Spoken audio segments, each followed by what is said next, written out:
Trending ngayon si Bea Alonzo dahil sa rumored boyfriend nito. Ito daw ay walang iba kundi si Vincent Ko. Siya lang naman ay anak ng may-ari ng Pure Gold. Kaya naman pala, super happy si Bea at very contented at low-key lang siya. Yun pala ay may nagpapatibok na ng kanyang puso. At itong lalaking ito ay hindi lang basta-basta negosyante, kundi top 10 billionaire ang kanyang pamilya sa Pilipinas. At ang nakakatuwa pa, mismo ang lalaki ang nag-post sa kanyang Instagram account. At ang kanyang account ay napaka-private lamang at nilike ni Bea Alonzo.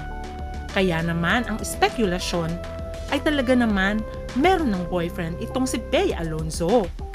Ating alamin at exciting ang part na ito na talagang matutuwa ang lahat ng fans ni Bea Alonzo. Sana nga daw finally itong lalaki na ang the one for Bea. Ating kilalanin kung sino nga ba itong si Vincent Ko na isang billionaire.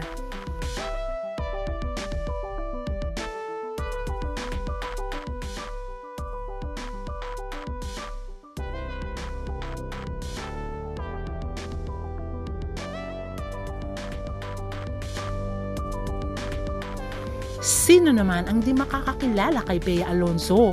Maituturing na icon na sa industriya ng showbiz sa Pilipinas. Kabila-kabila ang kanyang proyekto. Marami na rin siyang award ng Best Actress, blockbuster movies, at the same time mga hit teleseries. At isa rin siya sa pinaka-top na endorsers ng Pilipinas. Kaya naman maituturing siyang isa sa pinakasikat na celebrity ng Pilipinas. Especially nang tinambal siya kay John Lloyd Cruz na talaga naman patok na patok sa takilya ang kanilang mga movies at ganun din ang kanilang mga endorsements na until now ay marami pa rin nagmamahal sa kanila. Kaya nga tinawag silang Popoy and Basha ng mga fans. Akala nga ng lahat sila ang magkakatuluyan pero unfortunately ay nauwi lamang sa mabuting pagkakaibigan. Until now ay sumusuporta pa rin sila sa isa't isa. Kaya naman makikitang sa videong ito, nandun pa rin ang support ni John Lloyd kay Bea, especially nung nagnegosyo si Bea at nilaunch niya ang kanyang negosyong Bash Manila. Kaya marami pa rin fans talaga ang nagmamahal sa dalawang ito dahil tunay ang kanilang pagkakaibigan. Ika nga nila walang iwanan. Kaya nga ang wish ni John Lloyd ay sana matagpuan na ni Bea ang totoong lalaking magmamahal sa kanya ng tunay dahil napakabuti ng puso ni Bea, especially sa kanyang mga kapatid, magulang at mga taong nangangailangan ng tulong. Kaya masaya si John Lloyd pag masaya ang kanyang kaibigan si Bea Alonzo. Sabi nga nila sa gitna ng kasikatan, kagandahan at kayamanan ay dito naman minamalas si Bea Alonzo. Kaya naman sa bawat heartache niya ay talaga naman tumatayo muli siya at nag-move on. First boyfriend ni Bea Alonzo na kanyang ipinakilala sa publiko ay ang artistang namayapa na walang iba kundi si Miko Palangka. Although maraming fans na sana gusto nila si John Lloyd ang makatuluyan ni Bea, pero parang puppy love lang ang sa kanila ni John Lloyd or sinasabi nilang soulmate. Naging boyfriend din ni Bea Alonzo walang iba kundi si Zanjo Marudo. Tumagal din ang kanilang relasyon. Almost 3 years. At ngayon, happily married na si Zanjo kay Rhea Atayde at meron na silang anak. After Zanjo ay naging boyfriend niya si Gerald Anderson na sinasabing matagal na nga daw crush ni Gerald itong si Bea Alonzo. Unfortunately, ay nagkaroon ng kontrobersya because of Julia. Si Julia Barreto daw ang cause ng breakup ni Bea Alonzo at ni Gerald Anderson. Pero idininay ito ni Gerald. Sinabi niyang hindi daw si Julia. Pero eventually, ay inamin din niya nung bandang huli na sila na ni Julia. Until now, going strong ang relasyon ni Julia at ni Gerald Anderson. Samantalang si Bea ay nag-move on at nag-focus sa kanyang karera. Until na-meet niya nga, walang iba kundi si Dominic Roque na sinasabing crush din daw siya ni Dominic noon at nagsimula sila bilang friends. Akala nga lahat ng mga fans ni Bea na si Dominic na ang magiging forever ni Bea dahil nag-propose na nga itong si Dominic kay Bea Alonzo na talaga namang maraming well-wishers at naging masaya para sa kanilang dalawa. Unfortunately, kung kailan na nga malapit na silang ikasal at nag-propose na nga ito ay nauwi sa hiwalayan ang kanilang relasyon. Iba-iba ang spekulasyon. Meron nagsasabi tungkol sa pera. Meron naman nagsasabing meron daw nakarelasyon itong si Dominic na isang gay. At meron din nagsasabi na dahil daw hindi magkasundo dahil Christian si Dominic at Sagrado Katoliko naman si Bea. Kaya naman bandang huli ay inamin ni Bea na ang nakipaghiwalay pala sa kanya ay walang iba kundi si Dominic Roque. After ng kanilang statement sa kanilang Instagram account ay hindi na muli nagsalita si Bea at Dominic. Nananatili pa naman nilang fina-follow ang isa't isa sa Instagram. Until itong si Dominic ay natagpuan niya na ang babaeng nagpatibok muli ng kanyang puso, walang iba kundi si Shu Ramirez. Naging controversial pa nga ang relasyon nila ni Shu Ramirez dahil ang sabi ng mga fans ni Bea ang bilis-bilis naman mag-move on nitong si Dominic Roque. At naging controversial din ang halikan nila na nakuhanan sa isang bar. Kaya sinasabi nilang malamang si Shu na ang pinalit ni Dominic kay Bea Alonzo, which is kinumpirma naman nila after few months na sila na nga ni Shu Ramirez. Ngayon masaya na si Dominic kay Shu Ramirez at marami rin naman ang bumatikos kay Bea dahil sinasabi nilang buti na lamang at natagpuan na ni Dominic ang totoong babaeng magmamahal sa kanya. Pero pinagtanggol din ng mga fans si Bea Alonzo na sinasabi nilang anong kasalanan ni Bea kung naging failed ang relationship niya sa mga past niya. Hindi naman porket lagi siyang hiniwalayan ay si Bea na ang may kasalanan. At sinabi din ng mga fans ni Bea na nga si Dominic nga ang nakipaghiwalay at ang bilis nga ang makamove on ni Dominic. Pero nito lamang ano tong pasabog ni Bea Alonzo na mismo ang rumored boyfriend niyang billionaire ang nag-post sa kanyang social media accounts na sinasabing mga private, mga individuals lang ang nakakaalam. Ang mga kaibigan niya sa mundo ng business ang nakakaalam ko anong real score sa kanila ni Bea Alonzo. Trending ngayon ang love life ni Bea Alonzo dahil ang mga netizens na curious kung sino itong lalaking kasama ni Bea na nakatalikod.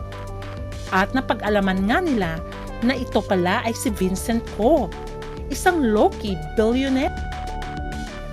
Sino nga ba itong si Vincent Ko? Siya lang naman ang president of Pure Gold Price Club Incorporation, a major supermarket chain in the Philippines. At siya ay anak ng billionaire na si Lucio Ko, the founder of Pure Gold.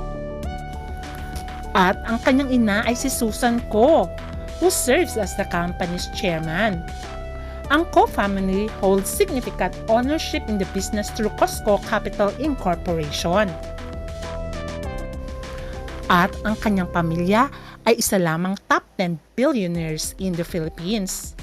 Ipinanganak si Vincent Ko sa Pilipinas at ipinanganak siya July 1980. Siya ay nagtapos ng Bachelor of Science in Entrepreneurial Management at the University of Asia and the Pacific in 2003, and in 2007, he gained industry experience through on-the-job training of Procter & Gamble's Singapore office. At syempre, si Vincent ang magmamana ng lahat ng mga negosyo ng kanyang pamilya together sa kanyang mga siblings. Pagdating naman sa kanyang personal life ay bihira daw itong magsalita. And Vincent maintains a low-key profile. At the same time, ayaw niya na pinag-uusapan sa public eye ang kanyang relationship. Pero ayon nga sa kwento, ang mga best friends daw ni Vincent ay alam ang tungkol sa kanila ni Bea Alonzo. Kaya nagulat nga ang lahat nang mag-post nga itong si Vincent sa kanyang private account na Instagram ang photo na nakatalikod ng babae. At the same time may kausap din siyang babae which is si Bea Alonzo nga ito. Dahil ganito rin post ni Bea na mukhang nasa Spain nga sila. At kinilig ang mga kaibigan ni Vincent dahil bihira daw itong mag-post ng tungkol sa kanyang girlfriend. At talagang very proud ito kay Bea. At makikita nga dun sa post niya dahil napaka-private nito na nilike pa ni Bea with heart emoji. At the same time ay friend ni Bea itong si Vincent ko sa Instagram. O diba napaka-private ng Instagram ni Vincent ko. Wala pa nga tong photo pero followed by Bea Alonzo. Makikita sa original post ni Vincent na may kausap siyang babae na mukha siyang masaya habang kausap ito. At meron ding image shows a man and a woman walking hand in hand along a beach. At mukhang si Bea nga itong kasama niya. At ang spekulasyon ay boyfriend niya na ito. Bakit naman napaka-sweet nila habang naglalakad. Matatandaan na nag-post si Bea Alonzo na nagbakasyon siya sa Andalusia, Spain. At makikita nga sa larawan na pinost ni Vincent ko na ganun ang suot ni Bea sa kanyang post. At nandun din si Vincent ko sa Andalusia, Spain. Kaya syempre ang mga mata ng netizens. At alam na alam nila na si Bea yon. Dahil obvious naman sa mga clues at sa mga damit na sinuot. Obvious na si Bea ang nandun. Dahil obvious naman sa hairstyle at the same time sa pananamit ay walang iba kundi si Bea ang kasama ni Vincent ko. Nakausap niya at ang nakatalikod. Kaya maraming naging masaya kung sakali ngang may relasyon na ang dalawang ito. Dahil nilalike ni Bea ang mga bawat post ni Vincent ko. Sa isang report ng Insider PH, a source said that Ko is allegedly very open about his relationship with Bea in his private circle. Kaya naman na maraming naging masaya kung totoo nga ito. Both families daw are very aware and very supportive. They are very happy and very much in love. At alam niyo pa na dinala pala ni Vincent ko si Bea Alonzo sa kanilang family's vineyard in Spain. And speculations of engagement may be already planned. Dahil naman ay nasa marrying age na sila pareho. Si Bea ay going 38 years old na sa October samantalang si Vincent ko ay 45. One of the hottest bachelor in town at one of the billionaires na prize cats. Kaya naman kung totoo ngang meron ng pinag-uusapan na engagement, we are very happy for Bea Alonzo. Deserve naman ni Bea ang lahat ng pagmamahal dahil mabuti siya inside and out. Hanggang sa muli, bye!